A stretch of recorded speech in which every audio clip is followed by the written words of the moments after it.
Hello everyone to what is possibly the weirdest angle I have ever filmed at. We have like cathedral ceilings in my house, so there's like this weird line where the ceiling cuts in, but the light in this house is shit. I've been trying to paint ever since I get home, and like anytime I try and take a picture, I get that like weird camera shadow over it. It's a time. I have to wait for UPS to come and pick a package up. I finally have the house to myself. So we're filming in the foyer. Welcome. My name is Maddie, if you're not familiar, and welcome back to my channel. I've been thinking a lot about this channel, and I know I haven't really posted a video in a few weeks, but I'm gonna have a really exciting announcement video coming out around the first week of January, kind of unfolding all these new ideas and plans that I have for the channel, and I've kind of been rethinking this space and what I want it to be. So I want to be able to better explore that and explain that all to you in an announcement video that will be coming out next week. I have a lot of videos planned that I need to film. I've been waiting to film my December wrap-up video. I usually wait until like the last day of the month, if not the first day of the next month. So I make sure I'm really covering everything that I read. And then of course, I'm gonna do a big wrap-up of everything that I've read in 2020. Yeah, there's a couple more videos that I wanna let you guys know about, but I think I'm gonna cover a little bit more in that announcement video, so stay tuned. But today, what I wanna talk about is books that I'm getting really excited for that are coming out in 2021. 2020 has been a year. Books have gotten me through it, and it's actually kind of funny to me because I realized in January, I was like, I haven't been reading as much. I really missed reading. I had gotten back into reading a lot the summer before because I was taking transit to work every day, and then I got back to school, and the job I was doing at school was nuts, and I was pretty much like run into the ground with all the reading that I had to get done for my English courses. So in January, I kind of had a bit of a fresh start, and I was like, I want to get back into reading. And here we are, almost 100 books later, and now I've got this channel. I write about books all the time. I'm always updating my Goodreads, and I can't wait to see the books that 2021 has to bring. So let's dive in. So the first book that is coming out, I think at the end of January, is A Complicated Love Story Set in Space by Sean David Hutchinson. It's described as Black Mirror meets What If It's Us in this gripping, romantic, and wildly surprising novel about two boys lost in space trying to find their way home. So and these are sci-fi names, so I may butcher them. When Noah, I think it's Noah just without an H, closes his eyes on Earth and wakes up on a spaceship called Curiosity, just as it's about to explode, he's pretty sure things can't get weirder. Boy, is he wrong. Trapped aboard Curiosity are also DJ and Jenny, neither of whom remember how they got on board the ship. Together, the three of them face the dangers of space, along with murder, aliens, a school dance, and one really, really bad day, but none of this can prepare Noah for his biggest challenge, falling in love. So Sean David Hutchinson wrote the book We Are the Ants, which I think is one of my favorite books of this year. Well, I mean, the book didn't come out this year, I read it this year. He's a fairly well-known YA author, and he does a lot of queer love stories, focusing specifically on like MLM relationships, men love men relationships. I think that's what that stands for. I have never said it out loud. I've always just seen the acronym. That's kind of weird. But anyways, one of the things that I love about his books is, or at least in We Are the Ants, he had this beautiful exploration of mental illness and kind of what that means. The sci-fi element was woven in a way that was almost kind of similar to magical realism in the way that it was done, where you didn't really know if it was actually happening, if it was all in the character's head, and that was really well done. So considering the fact that this character just wakes up on a spaceship, I think there'll be some interesting things to explore there. He also always has really cool covers and really great titles, which I appreciate a lot, because as much as they say don't judge a book by a cover, that applies to everything except for books, is if the cover doesn't look interesting, the chances of me picking it up in a bookstore are very slim. The next book that I'm really excited for, I think the publication date just got moved back. It was supposed to come out in March. Thinking it might be July now. I'll double check and I'll put a little text box in here that says that. And it is by Johnny Sun, who did the book Everyone is an Alabin When You're an Alabin Too, and Good Morning, Good Night, which is done with Lin-Manuel Miranda. Everyone's an Alabin When You're an Alabin Too is one of my favorite books of all time. If I'm having a really shitty day, it's one of my like go-to books to try and cheer me up. It's just so beautiful in the way that it's done, and I've actually really been considering getting a tattoo of just the word Alabin, and I'm like, everyone's gonna think it's spelt wrong, but it will mean so much to me. I'm gonna move over so my head stops disappearing like a halo. So this book is a collection of essays, stories, and poems. It's done in his unique, funny, and heartfelt style. They range from long meditations on topics like loneliness and being an outsider to short humor pieces, conversation, and memorable one-liners. My thing that I'm most excited for with this book is he just has a way of writing that just really resonates with me, and he's able to say so much in such like short amount of words. And I think that's one of my favorite things about Everyone is an Alabin, is the fact that they're these like really cute, adorable characters, and they're having these conversations about simple things like the changing of seasons and that, but they're able to like make these big, profound, sweeping statements about life. And I'm really looking forward to getting to read a little bit more about his writing, maybe his own life, and where some of those ideas come from. So I know that the date just got moved back, but either way, it's definitely a book that I'm gonna pick up and wanna check out this year. It also includes in the description of it that this book features a recipe for scrambled eggs that might make you cry. I'm very confused. My friends and I got into a debate about the way that Gordon Ramsay makes scrambled eggs recently, and he puts way too much liquid in it for my personal taste. It just seems weird to me. So I'm also just very interested to figure out what in particular about this recipe of scrambled eggs is gonna make me cry, if there's like an emotional story behind it, or what is going on there. I really don't know. The next book that I'm super excited for in 2021, and this was probably the first book for 2021 that I put on my list, is Any Way the Wind Blows by Rainbow Rowell, and this is the conclusion to the Simon Snow trilogy.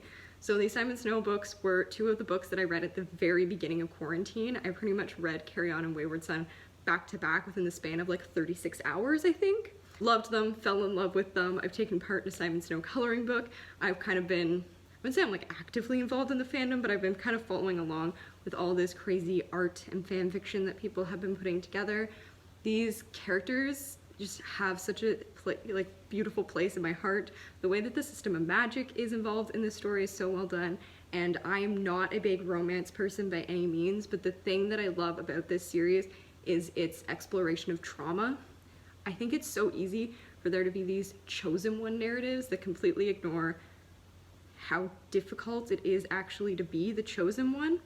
So I think the way that this book actually looks at the like weight that takes on the person, and the toll and the trauma it takes to basically live your whole life knowing from the time you're a child that you're supposed to die for this big cause, or you're supposed to be this hero, is really interesting. And this third book is going to deal with a lot of that was unearthed in Wayward Son to try and help those characters move forward. It talks about how for Simon it's discovering whether he still wants to be in the world of mages, what his relationship means with Baz. Baz is trying to figure out his family and kind of wrap his head around this new vampire knowledge that he's figured out. They've also brought Shepard with them back to London, and they have to sort that out as well. And Agatha's trying to figure out how done she is with all of them, basically. The book is a finale. I think that's the only thing that makes me a little bit nervous about it, is sometimes finales can be really difficult to do. But in this series, the second book, Wayward Son, was actually my favorite of the two. So who knows, maybe it'll be a surprise, and the third book will blow me away.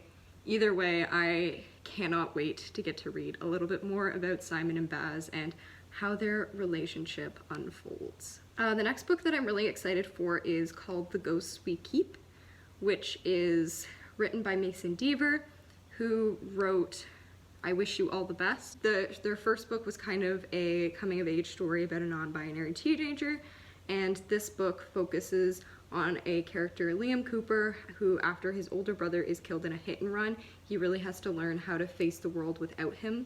So it's a book about grief and isolation and friends and family. As it says, this is a book about grief, but it's also a book about why we live, why we have to keep moving on, and why we should.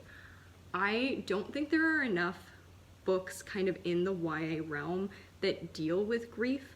As someone who went through a lot of loss at that like crucial stage of my life, I found that there were people around me who were like kids my age who didn't really know how to help me because no one had taught them what to do in that scenario.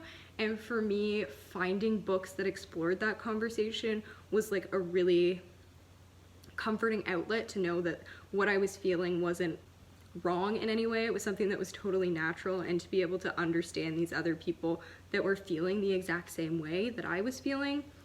So I'm always happy to see books like that coming out. I'm always happy to support books by non-binary or queer authors because we need so much more of that in our world.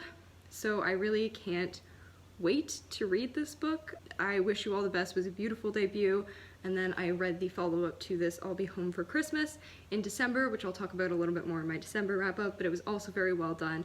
Mason is a wonderful author, and I really like their writing, so I'm going to be sure to check that one out. The next book that I have on my list, and I think this might actually be the last one, is called Lost in the Neverwoods by Aiden Thomas. Aiden Thomas wrote the book Cemetery Boys this year, which was also one of my favorites. I feel like a lot of these books that I'm very excited about is because authors that I love have written them, so I'm very excited to see what they come up with next.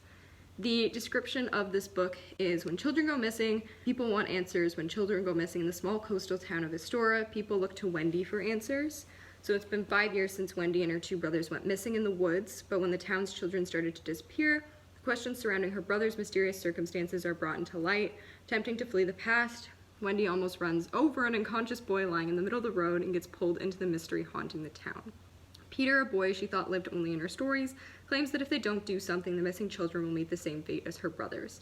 In order to find them and rescue the missing kids, Wendy must confront what's waiting for her in the woods. So it's another fantasy YA novel, and considering how well the fantasy world was developed in Cemetery Boys, I'm really excited to see what Aiden does in their sophomore? Is that what you call their second novel? I don't know. Their second novel. That's a big states thing with all their weird freshman, sophomore, junior, senior. Okay, it is the second one. I'm in Canada. We don't really care about that here. Cemetery Boys was one of my favorite books of this year, particularly because it was such a fresh and unique take on fantasy, and it was kind of a world that I had never read, and it took a really different toll to it. I find a lot of times with like YA fantasy, you get your Hunger Games Divergent, like cookie cutter ideas that someone comes up with it, and then it just gets like repeated over and over again until the idea is dry. So it's always great to have new, fresh takes on fantasy, different ideas, different voices being brought to the forefront. So that is a book that I'm really excited for. I think that's everything. I'm just gonna scroll through my Goodreads quickly and see if there was anything else that I had put aside. The only other thing is Heartstopper Volume 4 will be coming out this year, which I feel like I can say I'm excited for. I'm also actively following the comic online, so it's not gonna be like a huge surprise for me because I will have been read up to that point in the comic by the time that the book is released, if that makes sense. I will be doing a lot more about webcomics, which will be something that I will be covering in my announcement video, but if you are a fan of webcomics or graphic novels or any form of that kind of medium, feel free to keep an eye out on this channel because that will definitely be something that I will be covering more of. So those are the books that are coming out in 2021 that I am really excited for. If there's other books that you think I should check out, feel free to leave a comment down below. I always love getting new recommendations and hearing from people about what they think that they should check out. Also, sometimes I see books and I forget to put them on my Goodreads, so then when I sit down to do these videos, I might totally miss them. So if you think there's something I missed, feel free to let me know. Call me out on it. That being said, keep your eyes out on this channel. There's going to be a lot of content coming your way in the next couple weeks. I'm not quite sure when I'll be able to film it all, just because I don't have a lot of time / decent lighting in my house where I can sit down and film these videos, but once I get back to school, I will definitely be grinding a lot of them out, but there should be some coming your way before then. Besides that, I just want to thank everyone who has come on this journey with me since I started this channel this year. 2020 has been a crazy year, but for me it has been an opportunity to really try and reconnect with a lot of the creativity that I've kind of lost my way from. So being able to create this channel and all of the other things that I've done this year really means a lot to me. If you want to check out some of those other projects that I have done, I will leave a link to them down below. I'm probably going to be letting go of my blog soon, which I'll discuss more in the announcement video. But my art Instagram is down there if you want to go and check that out as well. So thanks again, thanks for watching and for being here. I'm so excited to have you all and to continue to grow the people who are watching this and build more of a community. Until then, I guess happy holidays, and I'll see you in the new year.